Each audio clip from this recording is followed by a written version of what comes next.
welcome back to my film and TV channel. Hope you're all staying safe and well. We've got series 4 of something to have a look at today, and a lot of people thought this was back on track after series 2 and 3 weren't overly well received after a cracking series 1. But we're going to look at something that's got its own title this time as well, not just the title of the series, which is True Detective, but this is called Night Country.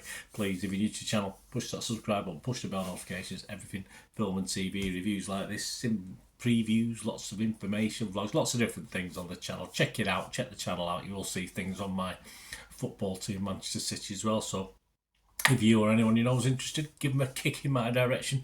I'll be very grateful. All your comments very welcome on True Detective or anything to do with film and TV. I will respond or give you a like.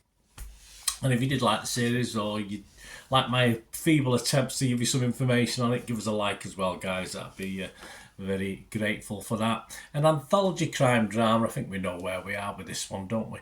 Created by Nick Pizzolatto. Premiered on January the 14th, 2024 on HBO. Of course, I've had to watch this weekly. You know, I like to binge watch stuff, but you can't do that. Well, you can now.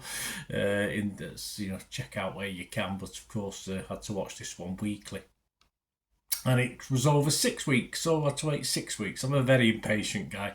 And it's set in the fictional town of Ennis, Alaska. Yes, I did have the opportunity once to go over to Alaska, but it sort of passed me by, unfortunately. I wouldn't have minded. Not perhaps at this time, over Christmas, New Year, when it's just dark. Perhaps not then. This follows the investigation behind the disappearance of 8 men from a research station. Yes, a very gruesome start to this. Doesn't quite match it, though, all the way through, sadly.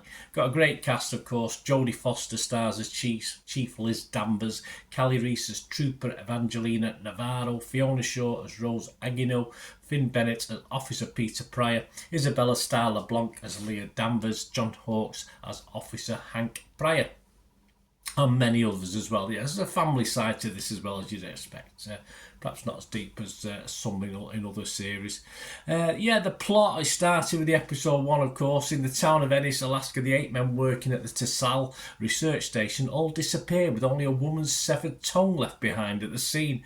Chief Liz Danvers deduces that the tongue belonged to Indigenous woman trooper Evangelina Navarro, believes the victim to be Ann Kovtok, an Inupiat woman who was stabbed to death with her tongue cut out after protesting the construction of the local mine. The case remained unsolved after 6 years, so as you'd expect, a bit of a cold case and a bit of that coming into this investigation. Score-wise, it's doing all right. Yeah, these scores are as at the 18th of February 2024. Metacritic giving it an 81% positivity. 45 critics, 38 were positive, 7 were mixed, which is all right. I'm edging towards a mix myself, and 0 were negative. Metacritic users not overly impressed, actually, only 4.1 out of 10. But that's it. I've got nothing else to go on this. So the public a little bit down compared to the critics. For me, things sort of drifted along after what I thought was quite an interesting first couple of episodes. As I said, I wasn't surprised by people saying the series is back on track after a couple of lukewarm, shall we say, series 2 and 3.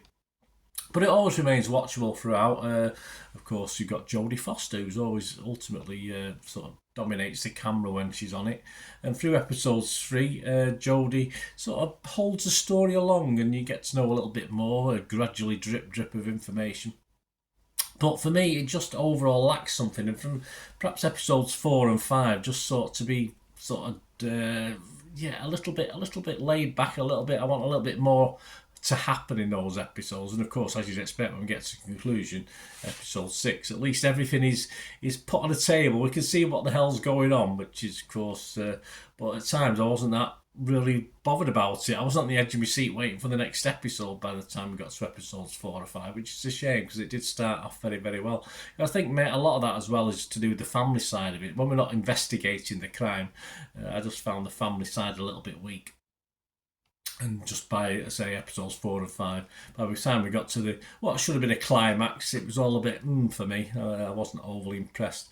But it was well liked, and a third of the way through, I was comparing this to the quality of season 1, no doubt about it. As it is, I don't really think it's much of an improvement on series 2 or 3, apart from the 2 leads in this who do a good job and hold it all together. So overall, for me, a bit of a letdown from a bit of a promising beginning. If I was to rate it, I would be mixed on Metacritic, as some people are. I would be fresh on Rotten Tomatoes. I couldn't be rotten on it, but I'm going to give it just my minimum score, really, because as I said, just thoroughly disappointed with perhaps the last certainly 3 of the 6 episodes. I'm going to give this a 5 out of 10. But it's okay, but yeah, not. I can't heartily recommend it. Let me know what you think, guys. Anyway, great to hear your views on this one. And of course, full marks for Jodie. It's nice to see Jodie Foster play this sort of role. I think she generally does it very, very well. Thanks for watching, guys. Until we meet again, that's one thing, don't I? Please stay safe, everyone. Bye for now.